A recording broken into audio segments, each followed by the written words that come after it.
adenti ne ebube ne brebe nse si ebube ebe ye de den kura preko enim sebe odwampopo bi esi kuro ni mu a wase wadore sra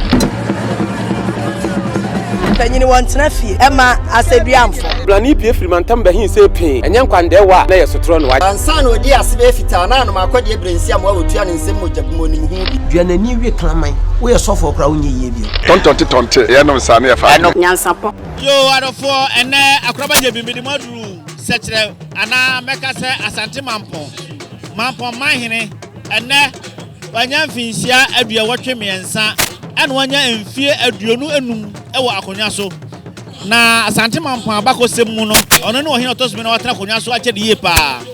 etine bebo nyina ye wura chidom santima wisi ahine santima ni fakutire chidom na wadi sa afija na menu abom akra je bende mene mo sekire mampon ana asante mampon Daasebre se Bonsu ni bosa so ne ginan asante mampon mahene enne na sa so na biginan tire ko so fi ha bia me fan kamemo buni ma chiai na yengura fikesiem de ko so ha bia no me de mamo akra je bi minwe mu ohine pia o mi wada o ma nkonya din sei na je ni boaten ya me to so mienu na asante mampon tu so mu hene asante mampon tu so mu hene pia ohine wada o man na ni se o ba hada bia de adwumade na ko so na ntie nyina be gina hai ene ya aniji sam kese e de asante mampon mai gotochi ya hene Daasebre se Bonsu to so mienu wanya fisha aduonu num e wa benya so ye wura Osei di ni fie aduo wotwe miensa ya kene nyina bom baako ya ye di aba ye wura ye nyina eni mampon empenisam echepi metu kwa na koso asante mampon enda yakopon le na nanu adawro ma ye wura watima tra konwa so anya mfie aduonu num a metu bia maye etina wasa asante mampon ma ne asante ma ya ma ne je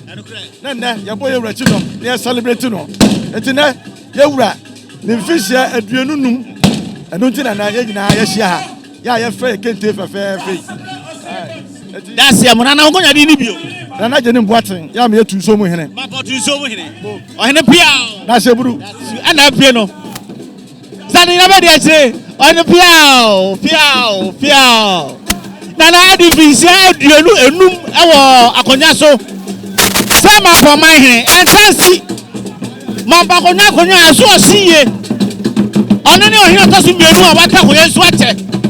biba fie mienu fie mesa fie na no ko na nya finsia aduonu numu a na eye hira ono bia Daasebre se Bonsu asante mampon mahene na ko no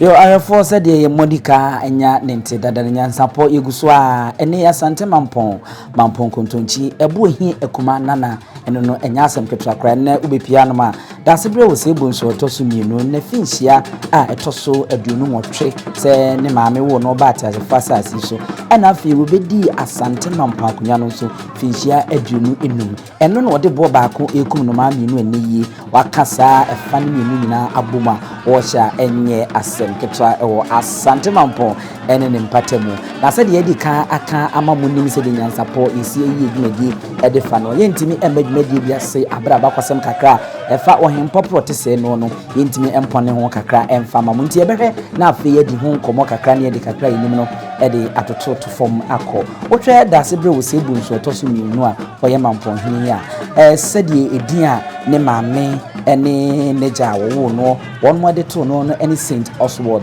Jima Kese eno ni din a yede eto no na akonya ene ahini nti ene obenya Daasebre ose Bonsu a wotoso emenu no yenhwe Daasebre ose Bonsu se uhwemu a na kyese botase bretu adehye ebusua no enum ewa asante mampon no enum ena ofura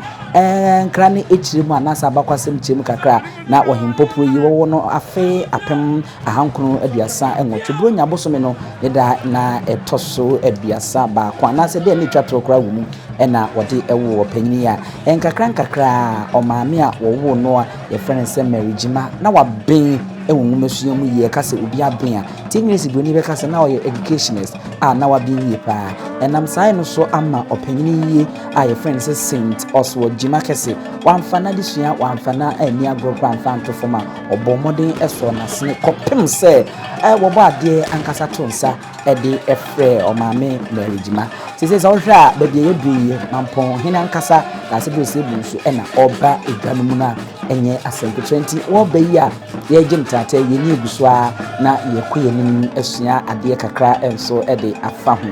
Daasebre ose Bonsu nyame eya adom sede me kano no ema obami na waben onwomasuam nti wamfana de sua amfa ni agrokra na niwo echi na woto anana monse dro no obenya oba ifense Janet Dorothy na eno na ofa ne se ho kania eni wona si na asu ne maame anemu se ne maame osaye ne ho kania wabo ne papa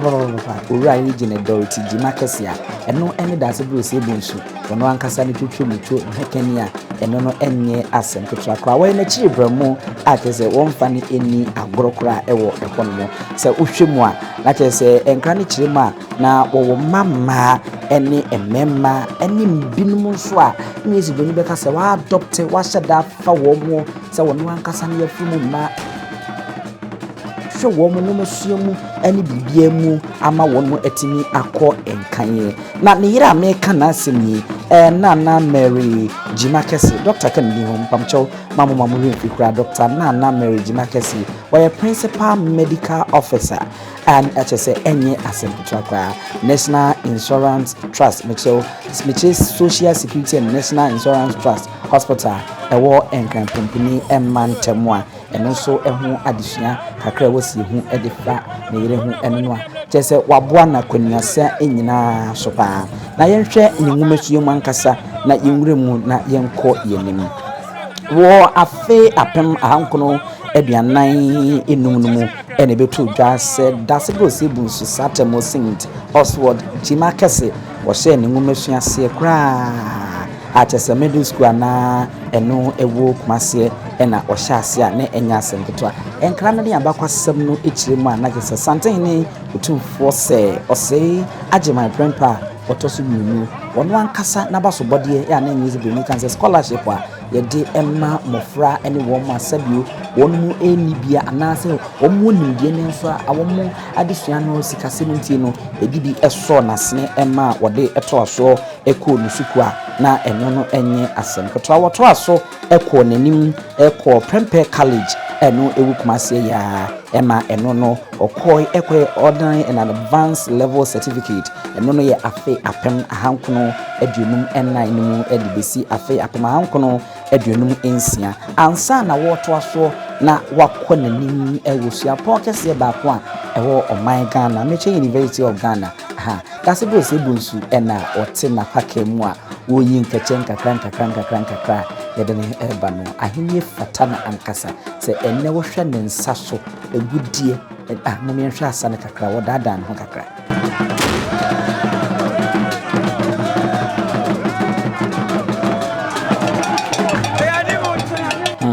na chese eno no Daasebre dada no kakra dia na yese ye beto so ese de meka no wo wie ni O level no certificate na afia pama hankro aduonum ennan ni afia pama hankro aduosia no no woto aso ekosua point friends University of Ghana Legon and Company Mantam eno mu no tumi kobo modern ekowie wo afe apem hankro aduosia ensia na wonya abaso bode Bachelor of Arts BA Economics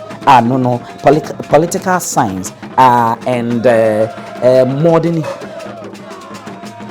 political science and the modern history eno so na enye asempeto a nyina mu ko wiye afe apem ahankono eni aduoso no a Daasebre ye bo na baso se Bachelor of Law LL eno so onya abaso body kese ewuma na no enye asempeto a University of Ghana hono a afe se wo hwemu a Ghana hanu no obi beye mnanim ni a ye frɛ no emma ye kase he was called to the bar eno no afe apem ahankono aduowotwe ena eno no onya abodin kan se barrister in law at the emremu and solicitor ewo Supreme Court of Ghana na eno so court ba tan kese pe wo man Ghana ha eno so no na enye asemketo akra this already Daasebre na chese ehumasuamu no wetintimman oyosin pitin prim wa ben no dosuko amenoma ebon kra se de ekusa bi nkonto wotene pampan a enye asem ketwa Daasebre eguso agese dwabonase a ena wote apakemu abra ye de ne ho abakwasem kakra nso toto fomo ama ebi enei obi eye akwada na obi a wonnimu te se ono nso ebenya bie na fi watie amanema etimi akọ enkan kra ave yenhwe na yenwremu na yewie enwomasuam kakra yi yemra ne public life say kra na brabo eni ade etie after say na say ekire ya okọ school we ni nyina ewie ye no say ena ekokosi ye ema remfi say Daasebre nkani echema obey assistant account officer ewo Legon branch of Ghana Commercial Bank ewo 1966 mecha afia pema hankron edusia ensia awo bo modin edi ni dwumadi yi pa achesenkra ni chema na eso anipa ho fama eni etunhu ache honhoma na enye asem ketwa eno achi no be assistant clerk Parliament of Ghana assistant clerk oko oman Ghana me ahye bidwafia ye ka clerk a wonu so dibre no ena form kra panyini abedi akire eno no ewu efie honoma eno so cha ase afe apem ahankono aduosuntu afe apem ahankono aduosun yenu se ohwe bebia yedua na je se eye Asante Mampong oba ahema Mampong kontonchi ebu a ehi ekoma enana eno no nana eja koma dufi nana eja koma dufi Asante Mamponghene nana eja koma dufi eno no oha oba ahema nso no ahini no ne ohema ne fatana nkasa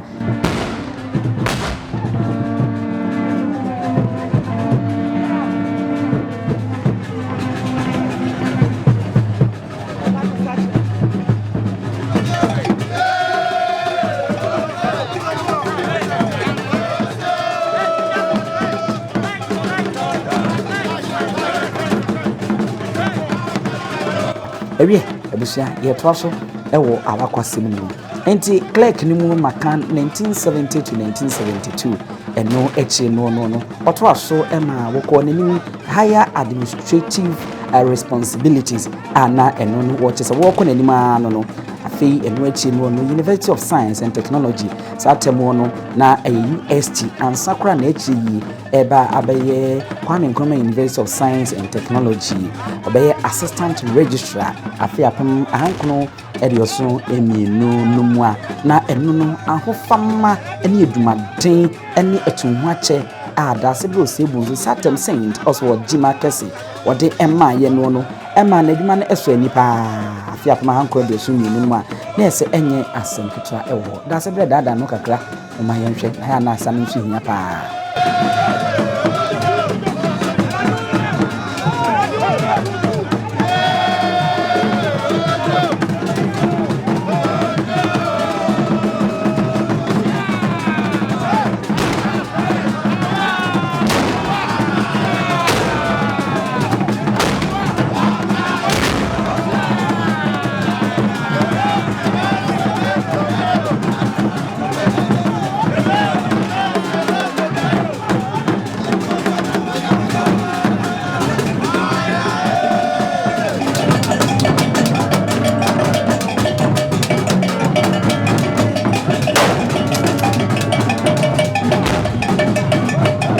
dadan ho saka kra na fi wa kire se kwa anu aten mma henko yanim ewo ho no nti ye ko yanim dia ene na yenso ye toa so na ye de free ha enti se de medika editu dwa no adwumaden ahofama na etumu ache honhomu enye asem ketwa ewo University of Science and Technology oba hema ena se de medito monim no eno nso eguso a wone ne mpanyimfo won abedru dwabonase nana eja akoma dufie Asante Mamponghene eno nso wone ne dom ena won mu edika no ena de won wantran sekomu se de ohene etena apakemu no wantran sekomu eno no asa wo hu a aya na ade danso wa ahema ene ahene ho ba kunso ne se ahema no won mo ewo ade bi ayese papa aye di bu ejamu dachi bia ebependi pa na de amamo na eno no ya ne soso aya na yedi edi won monim edi ekire se oba ahema eba ebesua ho ade ewo esoso pa na no ye kire mu ewo NYANSAPO edwumadi so san se isane na badwemba se afena yie no wo hene base ya na edi animu a English boni baka say it serves as security, serves at war, yeah. I say fesuo, I say bambo, a kyese ye de bɔ ohene ho ban a ansa na wobenya kwanye na wowura mu aduru ohene ho anasa nana ho no ye se ye makwan ma afi weyi ne die nti na abehu na ohene bi atrase a anya hwe ne wobenya mamu abesi du enum wofa anase beenum wofa na afi obi aso afana no musa pepepe ne hu Daasebre Osei Bonsu wo bayi eno so edi animu adehye ehu asrafo ahemfo ananom binum afi ntwene kafo nso e de from no eno kwasem ne pa agro ne so atwene ebi so kwabanane na kwabanane so edi akira wonum ebuma eno so enye asem ketwa yensa nkwe na yenkoto aso megidi se okwado na eye ode abakwasem na yegusu ayede emanoan yeto so na yakoyenim obeye said the medical kanono academic directorate registrar no na enye asem ketwa registrar's office afi apem ahankono aduosun num no dikosi afi apem ahankono aduosun enkunu num a eno nso jimdimedie Mamponghene kontonchi ebuohi akomana na Daasebre Osei Bonsu nya ba betena sagisi dia dofo ni ntini dwetwuru eno mbeba na wonso abema na kwa ba ewo no ne maremfi na manuguso American say he is the second command ewo Asante mantema wotumfo Osei tutu eni nesi okrawre ni brawe ngoma so se woni wonma wono Daasebre Osei Bonsu eno hwe akiri se Asante hene na odi ndwumedie a eno no so Idibire baako emnoa ema ore emfi ewo ehonmo waben ehomasuam bibia mapomden eba mpuntudwuma yesisi adan eba maka ngomasuam ba yarehwe ene ade a ebre ma ekwan sami oba hema nso no nana wono eye Mamponghene nana eja akoma dufi Asante Mamponghene no wono nso na aba di na egwen efekeke Asante Mamponghene de no kwasemi oba ho fe hwenenu ama ene ne densinkra no se de yesi atwa na efata no akono keke aje se o ma ba hema hini no eye fekeka se wo yo hene na oba hema se tawachi a na se mpuntu dwuma nko ani ye yonko a ma re mfisa Asante Mampon no abakwasam kiremu a ahini ne nkyesa nenso oba yeye one ne hema no we de omotimi atena so ache fisia aduonu enuma enya asamketwa Jera Ben Smith ene dai uma ade asida e mawo wonka wode maye nyina titire en monyama wode ahye yen se ankran se abusua se oman yada wase ade ma eye yempanimfo enkwa ene wa hoden titire ne yanga se na Mamponghene Daasebre Osei Bonsu otoso bienu ya ena yade tra konyo mfie aduonu nie ena afi wada romanti eye na woda etoso eduowotwe miensa erade ade wose se nioma panyina wonche de friba yade wase wadom a wode adom no ene adehye abusuan mfie atwem bebre erade ade wase de ma ne hokafo ni ne abusuan nyina enso odom foi yade eye nananu tragodwa ene adehye esom no ena ene ne ya adwuma nyina yade wase ede won hye wonsa owura yakoso asre wahode obambo ene omua ede ma Daasebre ewo mfia eda nanimu yebompa yesre wadaroma eputuo ahoden kwatenti ahode wo mu ene nyame nhira ede ma ono ne Mamponghene nyina nyame defo yeto nsafrawo ewo ene afasha yedie mu ebio yakoso asre se erade tuwani fama ma afasha ene de animutia na adom baba Mamponghene ene Ghana be nyina so yeseze bi wado muro so anugu ene osuro Bonsu ogu omanga na so sure what you say sure if I will send you sure if I will send you sure Abibirem will send you sure to send you sure how will you send you sure Abibirem will send you sure and I'm here to make up with you the sunset wada wona mo ye menye tumfo yakopon ye ni wiase modena sasi ede hye na yemfo nsa nto osofo krebo obiao obebi bi edima na so oba na no ho wo besre enu ti sie ni dwuma bi a ti sɛ ya ɛwɔ mo asase so a na ɛsɛ yɛfrɛ mo yɛka kyerɛ mo firi sɛ mo ɛne ɛda mo mo na ɔtumfoɔ nyankopɔn nana no momagye nsɛm sure nana no ebi abakɔ ɛnɛ ɛduru mo nana sɛ Bonsu ɔtɔ so mmienu ne pɛ nso ɔne ne maame na ɛda koma di fie nana no mo dwuma pɛnti nneɛma mbɔman ɛnɛ yɛ wuri a yɛ ne nti ayɛ yɛ ahohoahoa na ayɛ yɛ ahosan a ɛno nti yɛka mo ka yɛ te sɛ yie sɛdeɛ yɛaka no mo nyinaa mo bɛyɛ adwumabɔ nanso mampɔman yɛbie yɛ ani yɛtena ase ne yɛsese a na ɛsɛ Bonsu ɔkokyerɛ ahene ɔtɔ so mmienu ne pɛ nso ɛnɛ deɛ yɛwuri yɛmuru bi da sɛ obi bɛtena akonnwa so na wadi msie aduonu nnum yɛ abrɛ a wɔda so te aseɛ nana no ɛyɛ ahohoahoa mobɛgye nsa no weekyerɛ wɔsompa ɛne nukurede ɛne gyibampa a mode bɔ ne ɛsɛ Bonsu ɔne maame na agya kora no fie ɛno nti mampɔman mpanimfoɔ nananom ma mpanimfoɔ yɛn nyinaa tena sɛ ahu sɛ nananom nneɛma ɔyɛ asɔ yɛn ani asɔ Ghana ani asɔ Santema ani ɛno nti yɛbɛkae yɛahyɛ yɛ wura animuonyam yɛnsan nkɔ kora a ɔtumfoɔ Nyankopɔn nti ɔde ma no aduawɔtwe mmiɛnsa nananom yɛ nipa nyinaa de bɛnya sɛ yi wɔda so wɔ ahoɔden wɔwɔ nkwa wɔwɔ biribiara na ɛsɛ yɛka mo yɛhyɛ mo anim nananom bɛgye nsa no yɛsɛ mo sɛ bɛdwumadie yɛ a yɛde yɛato nsa afrɛ titiri bebree yɛto yɛ ne asaberɛ yɛ nyinaa yɛma mpanin nambrɛ asɔfoɔ chief justice yɛka ne yɛgyapan yɛapolisifoɔ yɛ nyinaa da ɛde animuonyam mo bɛkyɛ dwumadie akyi nananom bɛgye nsa o yɛsɛ mo sɛ wonya akotra na ɛnya mpayɛ ɛnɛ dwumadie a yɛde ɔmo ɛnam kwan so ba yɛwie a yɛbɛkɔ mobɔ yɛ nyinaa mo ba bɛdwumadie a yɛde ɛyɛ frɔfrɔfrɔfrɔfrɔ munyara mu nim sɛ na Mamponghene ɔne abae yɛde yɛda abae ɔne abae na ɛdi nsa wɔ so ɛnɛ yɛade sra de yɛde bɛto abɛɛ ne mu nananom berɛ ɔmampanin no aboa so a wɔbɛn yɛasɛ biara yɛde bɛto n'anim no mobɔ ne kyi bɛma ne ntie na so bɛma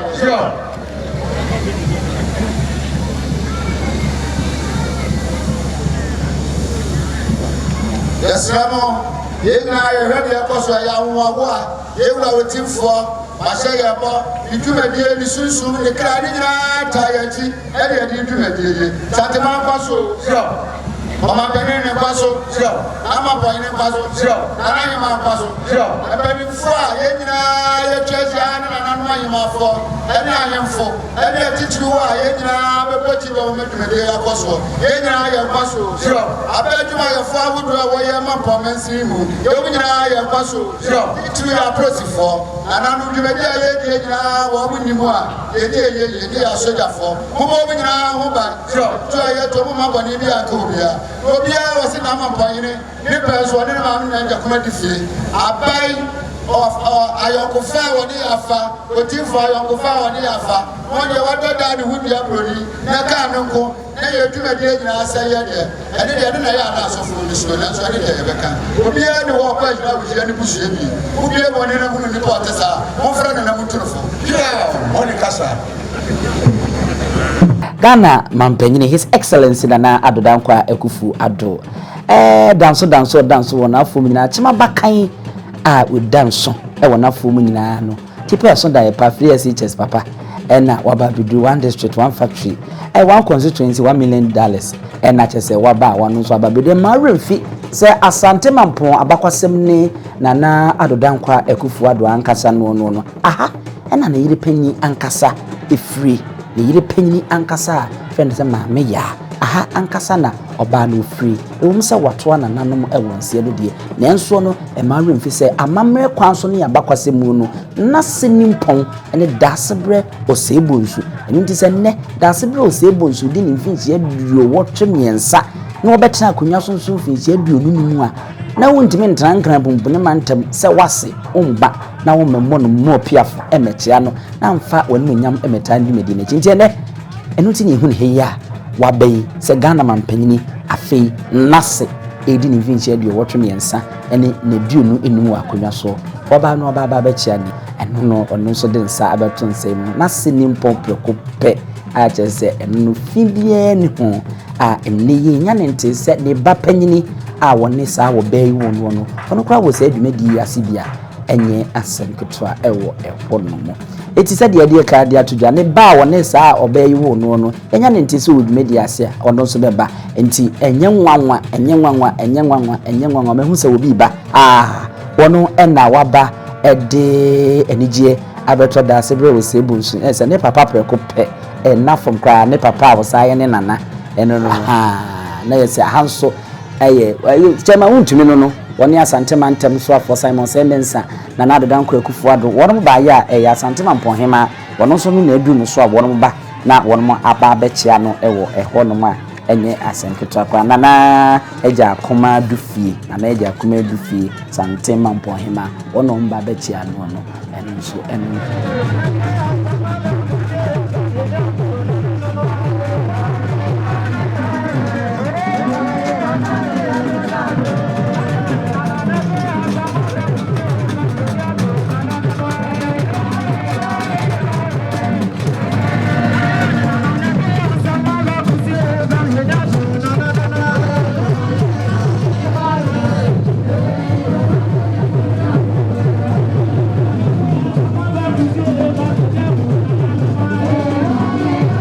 Simon Semensa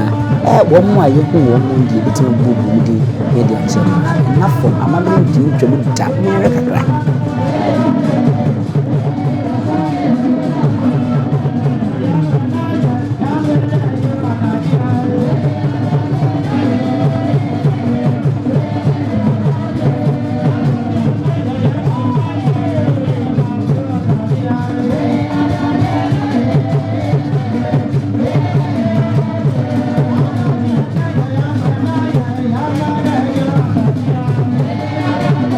Ayefo bantema amrahye bidwani owura asenso boachi wodumunyamfo wono nso na aboni kintemu a wote wono ne dwumadi wono nso eba ase a enya asempeto ese ninti na dwitwu abapa ma we mfise sa media bebia yaduro no ese na adan kwa kufu ado ba wakwa akochia nananom tine wo se wono nso de anidi ekonom koma na kwa banche se no Asante Mampon ba hema na aja koma dufie wono na sisi hunu wono ko na fe Daasebre so migidi se wono emu ntini amakora na obetubofo ama wono nso akọ na wo makwa akoma Ghana mampanyi na adan kwa kufu ado ene ne dome ba no akoma wono akọ ba hema na sisi a wachia ewie na okono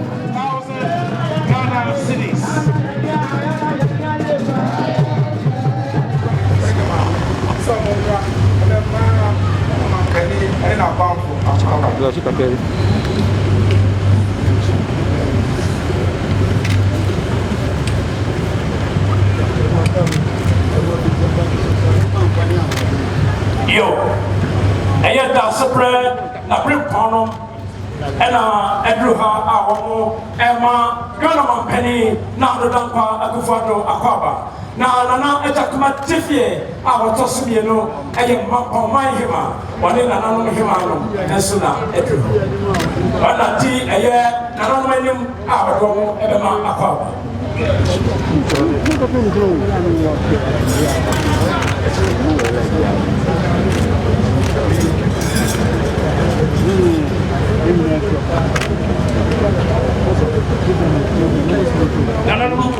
Eguso awodoma akwaba na media ebeso se mo position mo hoye ebeso mo adia Ghana mampani aya Mamponghene ekasi eka nyame Isra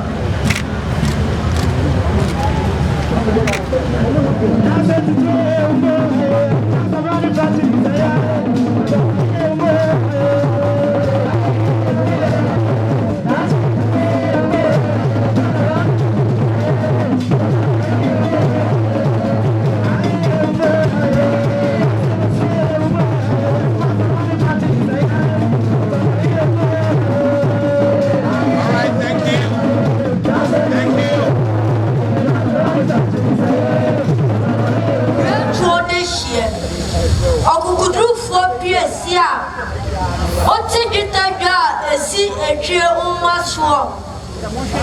amani atona na yade akoben jeje otata osipati trukua onpon atudro otu prepresia uku atipre Daasebre Neswa, a planet Pentemqua. Atidia Bobrim. Yeti Udia, I am Bobrim. Auna Bobrim. Daasebre Nana Osei Bonsu. Nana Mamponghene. Ona we yes, Bobri Bigu and Trefo and Pasem Annie. Asante Marisia Hene. Oya Berma. Asante Mani for Fokutre. Oya Berma Adai. Echianana. Odo one word song Asante. Oya Berma a song. Ochirikawo Anumunoso. Oya Berma a wisi. Asante Man signing. Oya Berma a sa. I'll take it as so. Oya Berma Prakwara pa Anado. I'll got your hand. Wash Mo do you have Nana Adodan Kwakufuado, the Chief Justice, His Lordship Kwesi Enim Yeboah, Minister of Works and Housing, Honorable Asenso Boache, the Ashanti Regional Minister, Honorable Simon Osei Mensa, Mamponghene, Mamunyina. A very good afternoon to you all.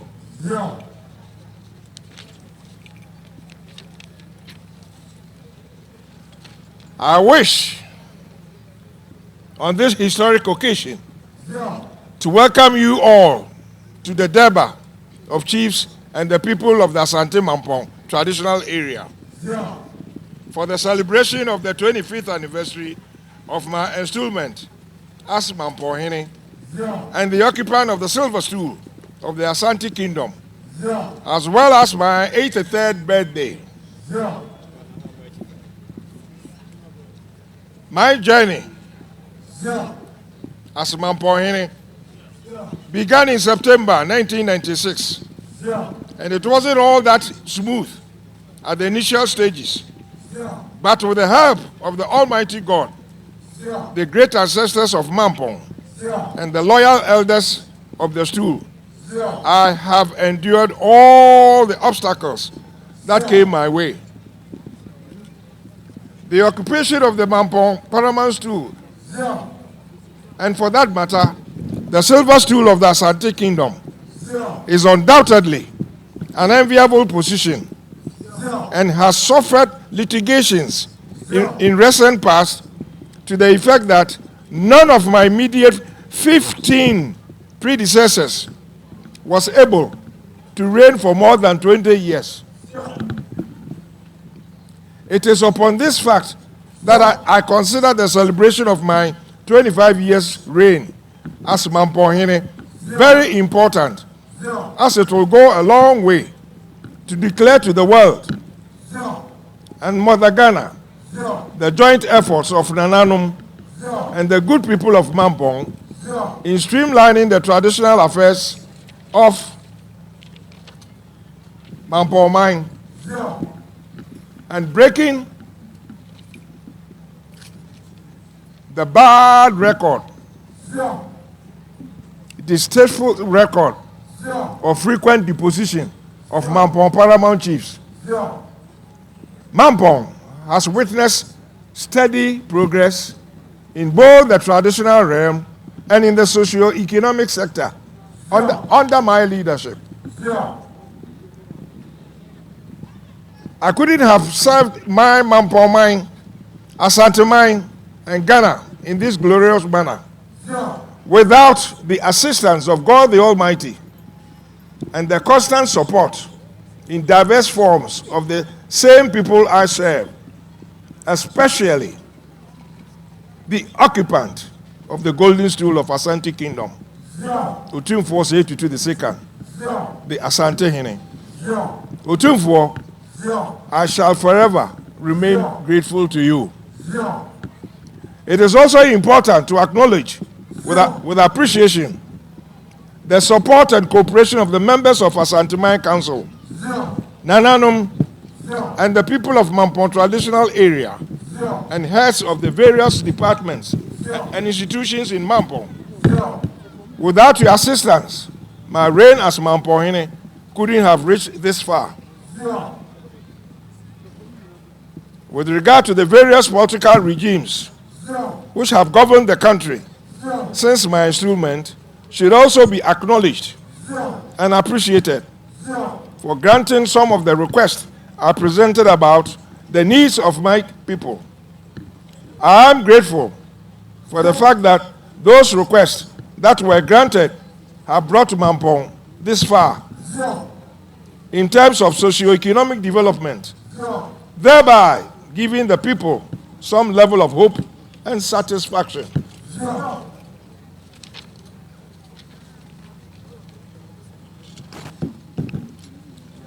I therefore wish to encourage Nananum and the people of Mampong to support any political regime to govern the country successfully, regardless of their political affiliation. Ghana requires the collective efforts of you and I to develop beyond its current state, and we should bear in mind that a prosperous Ghana will benefit all its inhabitants. Commanding the current regime, Nananum graciously join me in commending the current regime for the measures instituted to curb the spread of the COVID-19 pandemic. We are all witnesses to the laudable and great selfless efforts of our dynamic President Akufo-Addo, in curbing and nibbling it in the bud, the pandemic. President, we and Nananum over here in Mamponghene do appreciate your efforts. Kindly don't relent. Keep it up. For ultimately we shall triumph over that horrible COVID-19.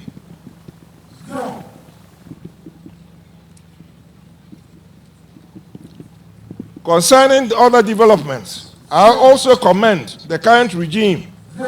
for honoring its promise of instituting the free senior high school policy. A lot has been said about that, so I don't need to dwell deep into what has transpired vis-a-vis the implementation of the senior high school policies. The only thing that I can assert over here is my Mamponghene and Nananum, education is now paramount in the world. And Mampong cannot live in isolation. So together, join me and let all our great-great-great-grandchildren and grandchildren and daughters and whatnot make use of the educational avenues created by our current president.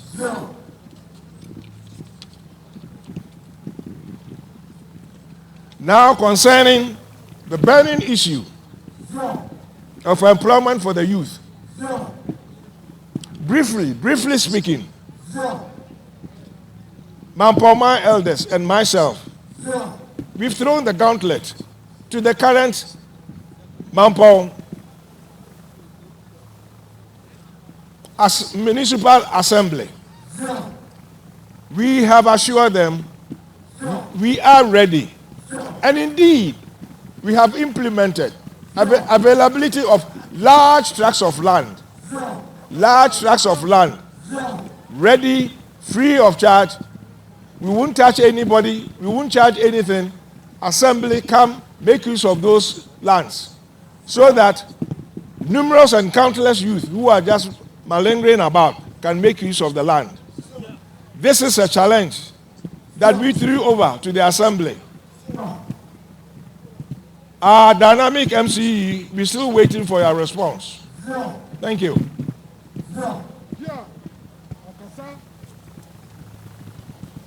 And then in connection with the role of Nananum in the socio-economic development of Ghana, please, my Nananum, you are all aware. I've been harping on this. We can't live in isolation. we've got to embark upon economic development and also delve deep into the implementation of all governmental policies vis-a-vis economic and sociological developments. Whether it's been initiated by our assembly members or not, Nananum, on our part, let's do what we can to assist the ongoing governmental economic development. Nananum, we should always be mindful of the oath we took to emulate the exemplary leadership of our great ancestors and ensure that all that were bequeathed to us are well protected. For the institution to remain, that is chieftaincy, relevant to the people we lead traditionally, we should not only complement government efforts in the socio-economic development of our dear nation, but to constructively criticize its policies that are not acceptable to our people. As traditional leaders, we should be swift in identifying political and other issues that have the potential of generating violence in our communities and institute appropriate measures to resolve them quickly. In conclusion, anniversary celebration is not all about merrymaking, but also a moment to assess one's performance for appropriate strategies to be implemented to improve the results attained already. My elders, both Nananum Queen Mothers and both Nananum, who occupy all our ancestral stools, and I, as your leader, will do the assessment for the necessary actions to be taken in the foreseeable future. Ladies and gentlemen, your support in diverse ways will again be needed in the ensuing years. Let us use this occasion to rededicate ourselves to the positive cause of our forefathers and pray to the Almighty God, Utwediampong, for strength and wisdom to guide us in our genuine endeavors for Mamponghene to reach its zenith in terms of development. And here, before I conclude, my honorable and personal, very personal president,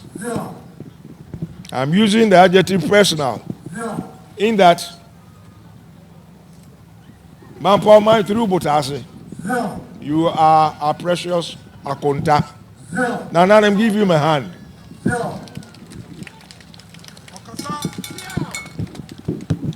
As a blessing in disguise, I've got in my right hand here an outline,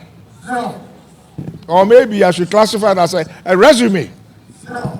of developmental requirements, infrastructure-wise, etc., etc., emanating from my MCE, Municipal Chief Executive, and of course, our Assembly, that I should humbly and graciously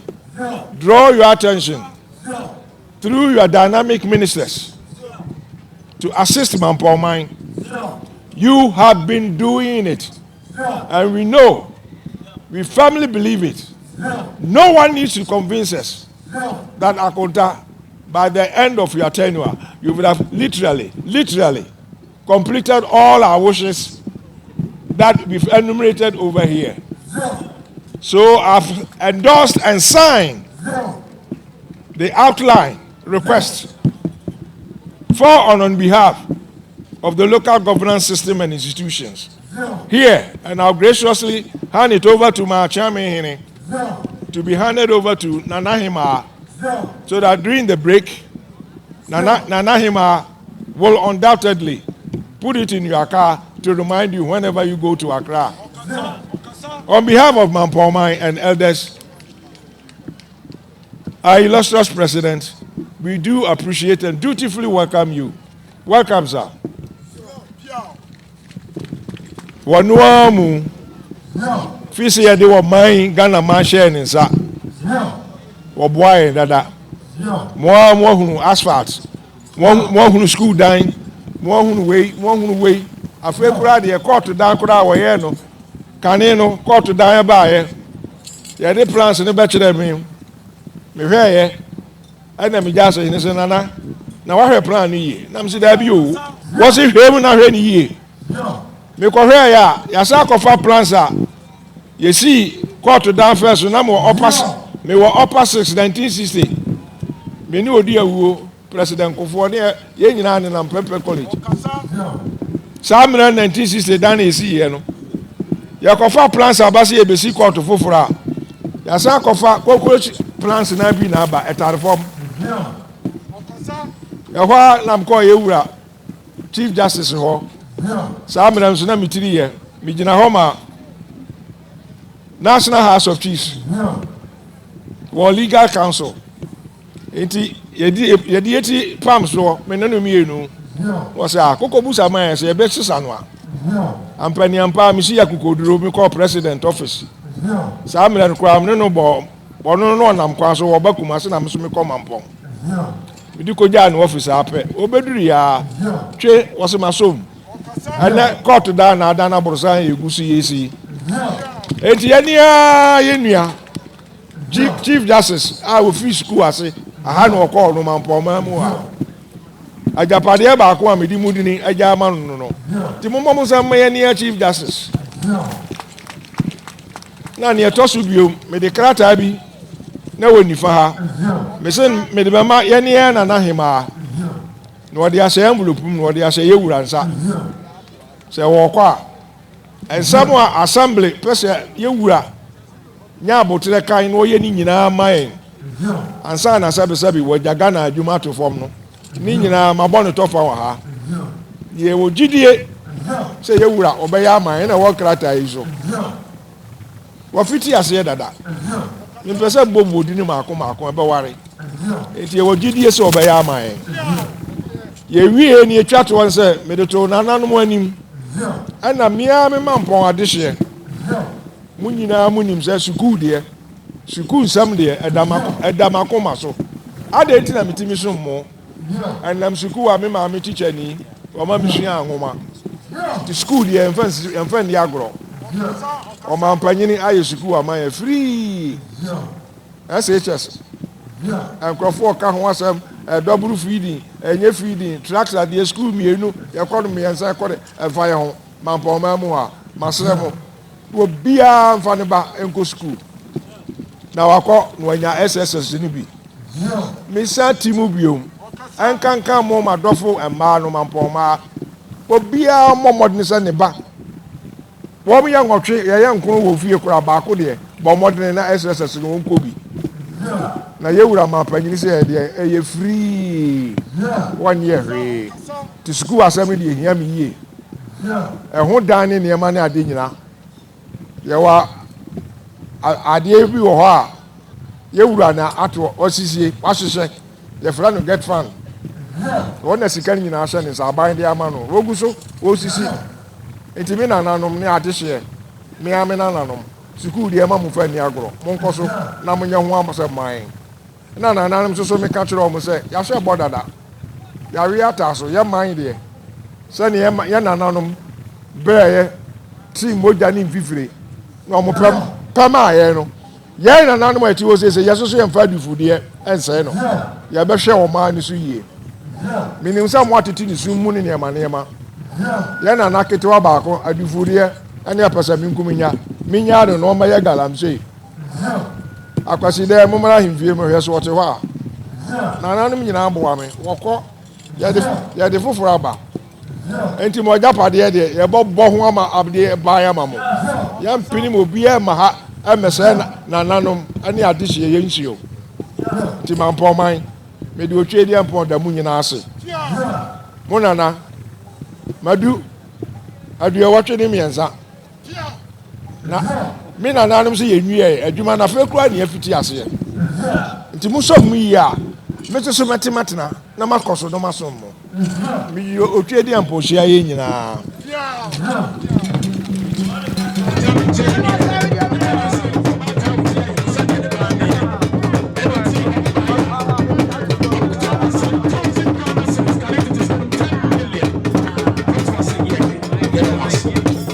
ayefo bakwasem no so hwa we ni fahene ani kuntini ma asante manye nya asem ketro kwa dwumadi awudi ne eboa amamre ene abakwasem mu na hwa wo yewisi ahene eboa ema otumfo poku ware to ananu mu ekura no etimi sie na na seja no kwa fefefe eno ne nam so ma osa aboa ye ema otumfo se tutu to so mi no afia pama hankra de konkron no osa eboa ema obedi asante hene a enam so amene mampon akonwa no no e silver stew eno no enso ye nche no so ewe na fo yemfa ensia ebre emai kwan medin eni abusua pani Bonsu etuomi NYANSAPO dwumadi me chiro YouTube eni wo ya no subscribe no like no share no jai comment ede amai sene be ya afimpimi no eni edunumi eni amanyina be kama ede amai ya mamanyina mo eni ehwe ojen ahene wa medin eni abusua pani Bonsu etuomi.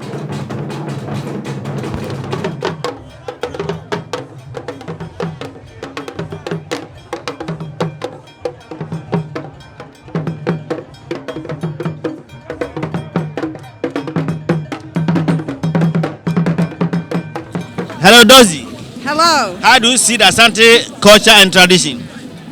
I see it as the most amazing thing that I wish more people knew about it because they have so many interesting traditions that I have never seen anywhere in the whole world. This was worth coming only for this to come to Ghana. I think everybody should come to Ghana to see what I just witnessed today. It was unbelievable. How do you see the Queen Mothers? I'm sorry? How do you see the Queen Mothers? The Queen Mothers seem something very, like they're very, very strong female. They're the female lead and they basically lead everything that goes on here. So they have the power, the Queen Mothers. Will you be happy if you are a Queen Mother? Ha, definitely. That would be my honor. Okay. We will try our best to make you a Queen Mother. I'm sorry? I will try my best to make you a Queen Mother. I didn't understand. He's going to try his best to make you a Queen Mother. Oh, my gosh. Okay. So I have to be reborn for that? No. Oh, okay.